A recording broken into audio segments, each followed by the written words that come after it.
Juice Fest's most important visitor is already committed to Ole Miss, and he's probably not who you're thinking of.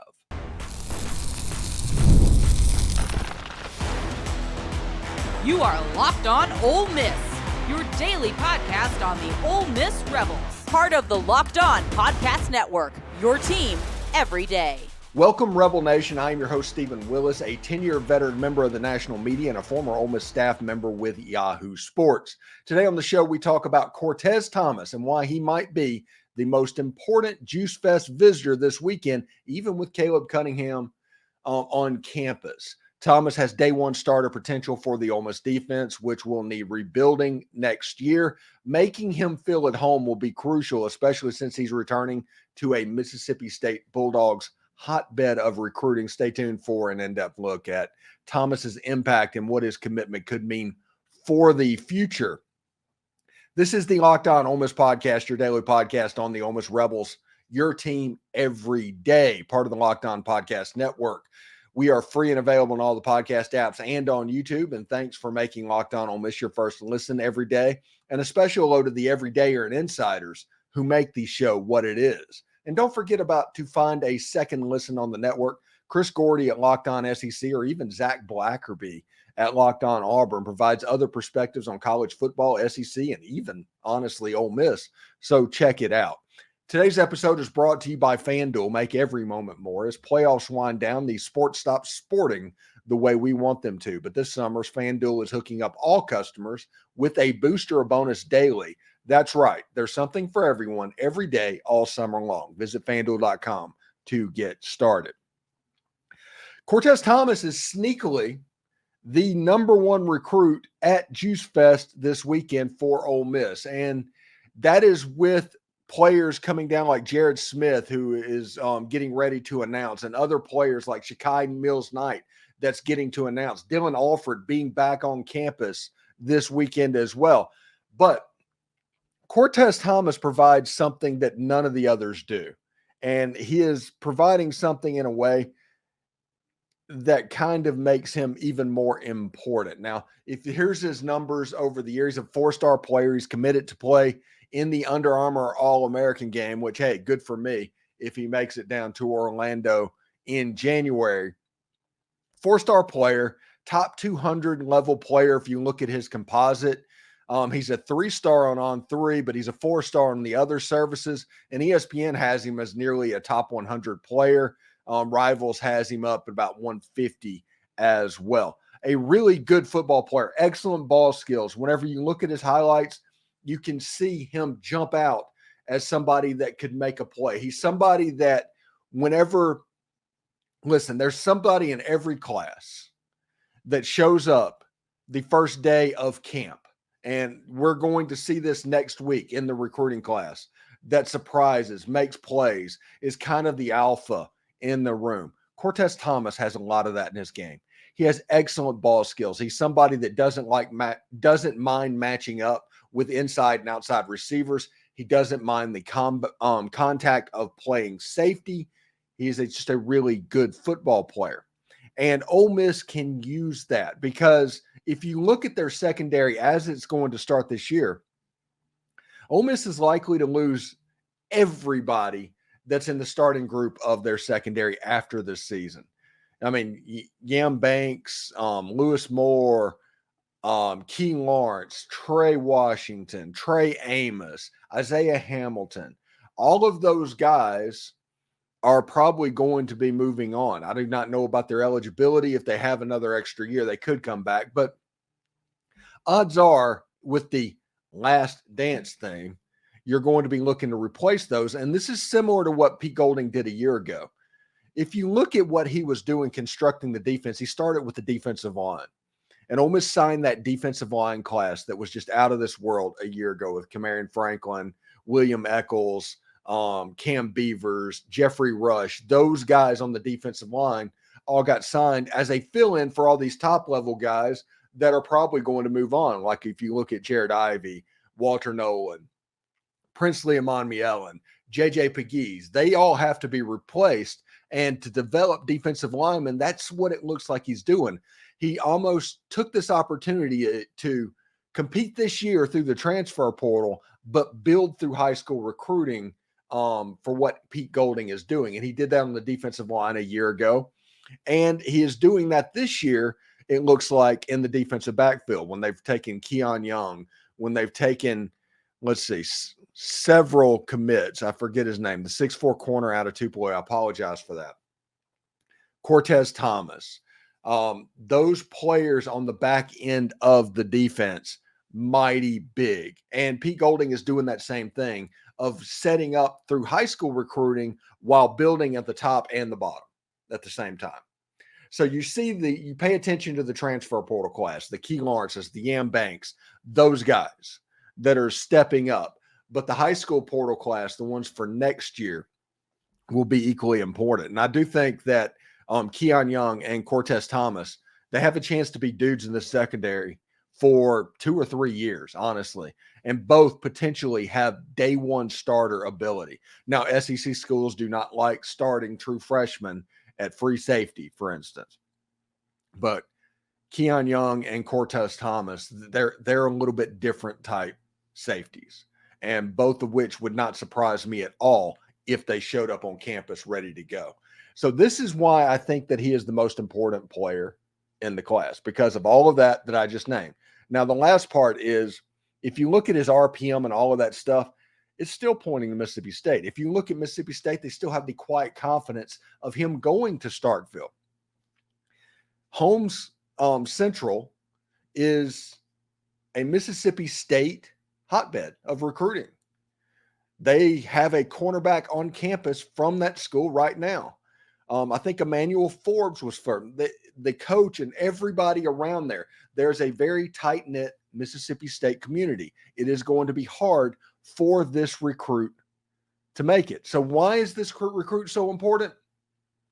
Because this week, Ole Miss needs to leave an impression on this guy that can last until the first ball game to get him back to Oxford, to where you can set the feeling again until the next time he comes back to Oxford. It is all about making it to the next visit right now, because as teams put on the full court final press on these high school recruits, it's going to be harder and harder to do it, because you're going to see him probably take a visit to Starkville. That's where his friends are. That's where everything and the infrastructure is set up around that school. You're probably going to see that. You need to set this up to where this Juice Fest visit survives the next Mississippi State visit. That's the goal with Cortez Thomas, is to survive the Mississippi State visits until signing day and get him signed on the dotted line. Ole Miss does an excellent job of recruiting. Kelvin Bolden, Randall Joyner, his two main recruiters, do a really good job. But it's about surviving those visits. And that's why this is going to be the most critical, most important visit of the weekend, is going to be Cortez Thomas. And nobody else is going to tell you that.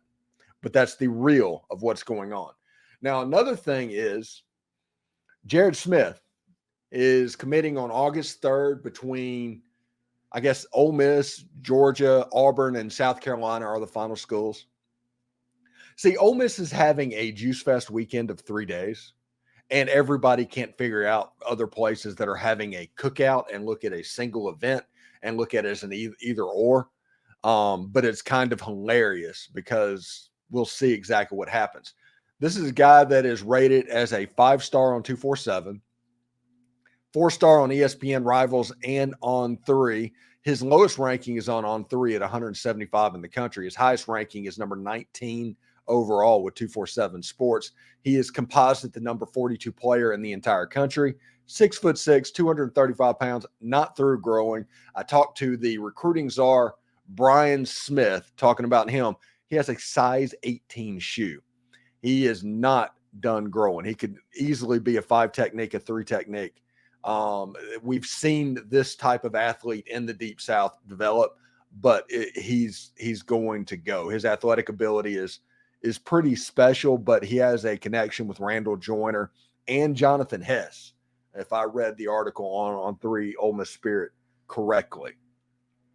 Really good stuff indeed. So Juice Fest going to be a lot of fun for Ole Miss this weekend. There's 5 stars on campus. Caleb Cunningham, we're waiting to see whenever he arrives there as well. Several 4 stars. When you look at the players that are coming to Juice Fest and they're lined up, I mean, Caleb Cunningham, Jared Smith, Jacoby Hobson, the Ole Miss commit, who most people think would be the most important commit on this day. Shakai Mills-Knight, who is going to announce soon. Again, Cortez Thomas, Hayden Bradley, a really good player, Tarek Hedrick, Kenneth Boston. Those are the 2025s. So a lot of commits kind of coming in this year. And Ole Miss is getting a head start on the 2026. As we told you a year ago, where Ryder Lyons and the quarterbacks are kind of going to headline this stuff as well. So we'll see how it goes. Anyway, thanks for making the Locked On Ole Miss podcast your first listen every day. Stay tuned. Ole Miss could be on commitment watch with a standout linebacker from North Mississippi that not many people know about. We dive into what this potential addition means to the Rebel defense. Do not go away. Passion, drive, and patience, the formula for winning championships, is also what keeps your ride or die alive. eBay Motors has everything you need to maintain your vehicle and level it up to peak performance. Superchargers, roof racks, exhaust kits, LED headlights, and more. Whether you're into speed, power, or style, eBay Motors has got you covered. And with 122 million parts for your number one ride or die, you'll always find exactly what you're looking for. And with eBay's Guaranteed Fit, you're kind of guaranteed, your part is guaranteed to fit your ride every time or your money back. Because with eBay Motors, you are burning rubber, not cash. With all the parts you need and the prices you want, it's easy to make your car the MVP and bring home some huge wins. So keep your ride or die alive at ebaymotors.com. Eligible items only. Exclusions apply. eBay's Guaranteed Fit is only available to U.S. customers. Are you watching Fox News or Fox Sports, I should say, or ESPN on your TV all day? Have to turn down the volume with all of that shouting? Make the switch to Locked On Sports today. A free 24/7 sports streaming channel programmed for you every day to bring you the biggest stories without all of that screaming. Locked On Sports Today brings you can't miss analysis, opinions, and news, all streaming 24/7 on YouTube or the free Amazon Fire TV channels app, part of the Locked On Podcast Network, your team every day. And look for Locked On to add 2 more 24/7 streaming channels based on the NFL and college sports. That's right. You're going to get some yours truly on the college sports streaming channel, so tune in for that. And there's still time to join the Grove Collective and help Ole Miss football be elite. You can go to thegrovecollective.com and join today. So Ole Miss is kind of potentially on commitment watch.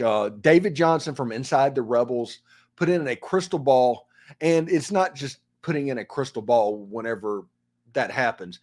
He put in a crystal ball for somebody that was a standout at his own mega camp that they had down at MC earlier in the summer. And also he was a standout player at Ole Miss's camp, and the kid's dad played for Pete Golding. So there's some connections here that we need to pay attention to. And this is a guy, his name is Bryson Walters. He's only rated on 247, and that's because probably David Johnson forced him to get rated. He's a 3-star. He's not very highly rated. But when you look at his video, he is somebody that I could see by the time he arrives on campus, he becomes like a, whoa, who is this guy? Or why wasn't this guy very highly recruited? He has a lot of the attributes that you want in a linebacker. He's 6'2", 220 pounds. He's from IHS, which is in Fulton, Mississippi. He's from Caledonia, I do believe. But he's a good little linebacker that has completely fallen in between the cracks. Now, if you look at his highlights, you will see somebody that is twitchy, somebody that's explosive, somebody that you don't know why he hasn't been heard of. Now, we talked to Brian Smith, the Locked On Sports football recruiting czar on this channel, and he talks about the lack of scouts in Mississippi. And I'm not talking about, the 247, the on threes, those guys. Those guys are in here, but there's not that many of them. If you are down here in Central Florida, where I am, you have the inside the Gators, all the Florida State guys, all the schools everywhere in the state, but you also have people that just live almost a parasitic existence being scouts for high school players for college. And so many things happen. There's so much good football here. There's probably 10 scouts at every decent football. Like the Lakeland Dreadnoughts, when they play this fall, they're going to be scouts and coaches littering those games. You do not have that at Mississippi.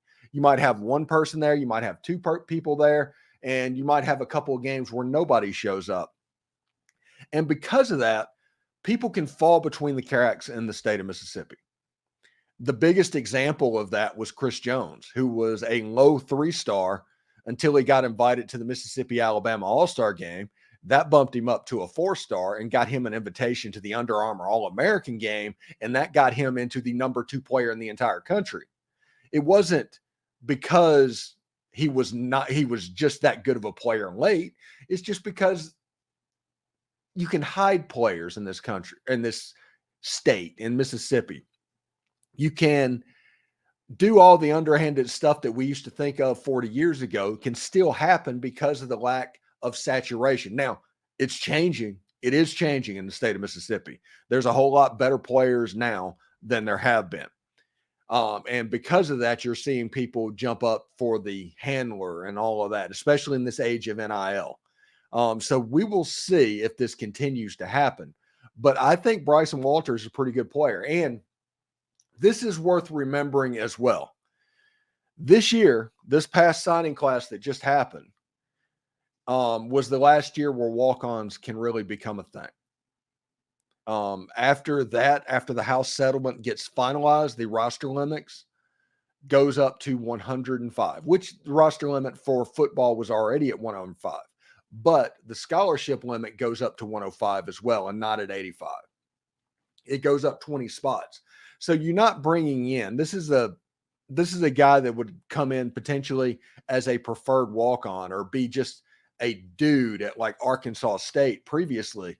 Now, because the roster sizes are going to go up, Ole Miss needs to have a presence at this level, this development level of football, where you have the top end of the transfer portal. You're going after the top transfer or high school guys, but you also need some developmental guys. And you have a roster now that is big enough to pull that off. Like I said, I like Bryson Walters. He was somebody that apparently, according to David Johnson, showed out at his mega camp down in Clinton at MC. And also whenever he was at the Ole Miss camp, he showed out a little bit as well. When you look at his video, he looks like a twitchy guy. He looks like an alpha on the field. And you've heard me say, back in my time working at rivals.com, way back in another life, I did not get a roster whenever I showed up at a football game, or at least I didn't look at it, because I wanted to see a couple of plays to see if and who stood out.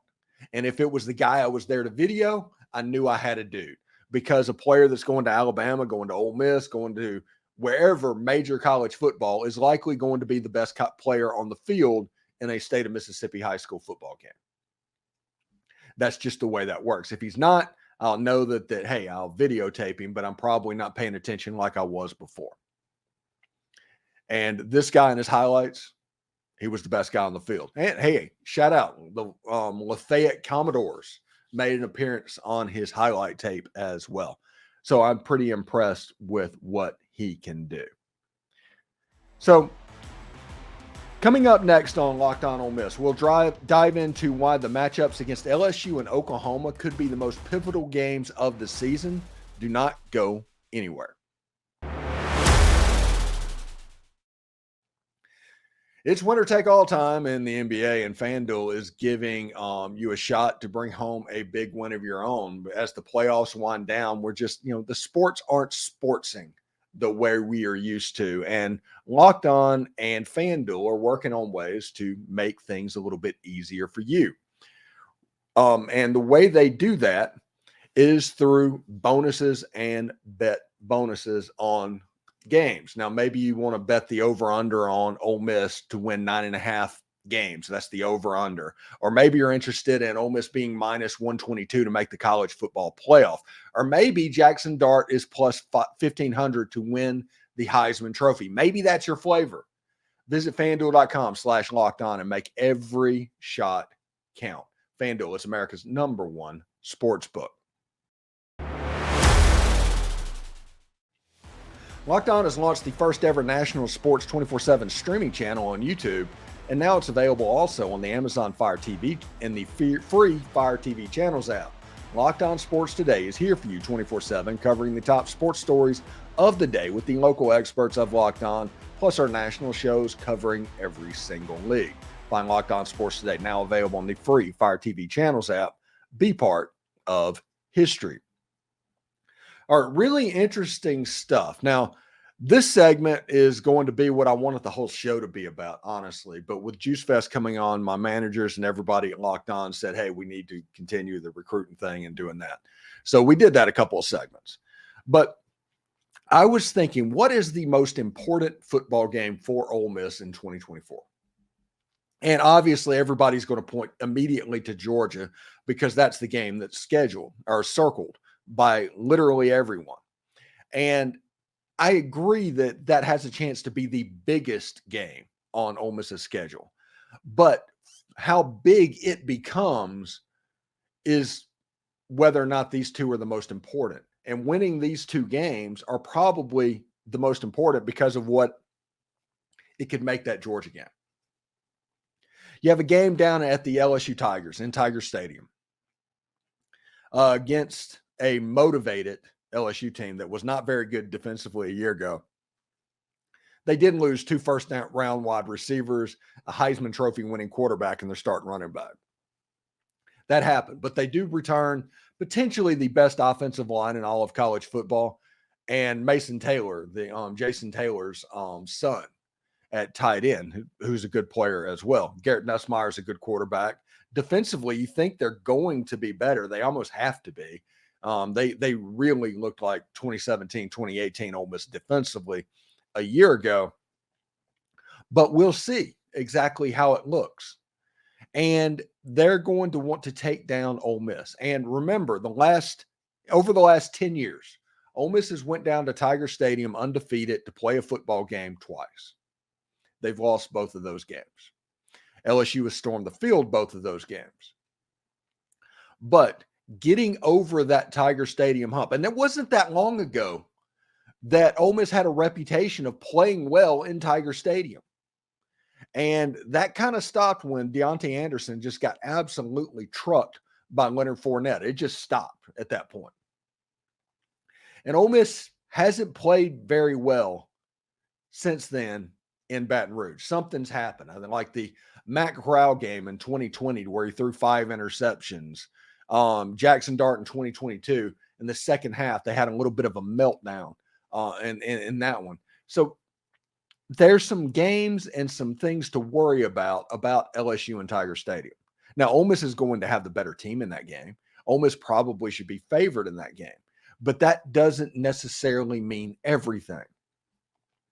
This is going to be a very motivated LSU team. That stadium can be an absolute cauldron when you allow it to be, and it will be that night because this Ole Miss LSU rivalry is different when Ole Miss is good. The hate is always there. It's always there. It's not like the Egg Bowl hate, but it's always there. The fan bases just don't like each other. But when Ole Miss is good and LSU is in a real threat of getting beat, because Ole Miss is going down to Tiger Stadium with a chance to win 3 out of 4 games in the series against LSU. This is starting to teeter a little bit. So we'll see what happens. And that's an important game because Ole Miss has to get past that one for that Georgia game to matter. I think Ole Miss needs to come into the Georgia game for it to be a super big game with 1 or less losses. If Ole Miss comes in with 2, it's a failure, period. There's no way. So Ole Miss needs to win 1 of 2 of these games. Now, I would prefer one of the games I most want to win is in Tiger Stadium against LSU. So I prefer that one. But the other game that could be fighting for the most important on Ole Miss's schedule is against the Oklahoma Sooners. Oklahoma on the blue chip rating, we talk about that. and they talk about 4 stars over 50%. These are the teams that can win the national title. It's like, hey, they just figured out a situation where, hey, good players win championships. It's one of the dumbest things ever. But if you look at Oklahoma's blue chip rating, it's at about 70%. So they have athletes, they have talent, they have a lot of it. But what they don't have necessarily are people in the trenches that can hold up. I think that might be the saving grace for most SEC teams against Oklahoma this year. I think Oklahoma is going to be fine against like Auburn and that level. I think they're going to show, but I think this Oklahoma team this year might be an 8-4 type football team. But that doesn't mean they can't jump up and get you. I just explained they have a lot of talent on their roster. So that talent coming into Oxford in a game that is right before a bye week or right before Georgia, something like that, or right before Arkansas. Forgive me, I don't have the schedule. I know it's right in there, but it's a game that Ole Miss is really at a danger if they do not show up. If they take Oklahoma lightly, it could be problematic for the Rebels. Just is what it is. But those, I think, are the 2 most important games on Ole Miss's schedule, because if you win them both, that Georgia game has a chance to be volcanic in nature. Thanks for making the Locked On Ole Miss podcast your first listen. We have the most perspectives surrounding Ole Miss sports, and it's one of the many reasons why we're the #1 Ole Miss podcast out there. Thank you very much for your support. And now you can become a Locked On Ole Miss insider, and what is sure to be the best way to follow Ole Miss sports, and certainly the easiest. It is a texting program where you ask to be notified on everything relevant in Ole Miss sports. And you can get this without having to deal with message boards full of trolls. The best part is it comes with a 14-day free trial. Going to add perks as it goes, including videos just for insiders. It should be the future of college sports coverage. Link is in the description. And for those of you on YouTube, we will send you to Locked On today, right now. Have a good weekend, everybody. Hotty toddy.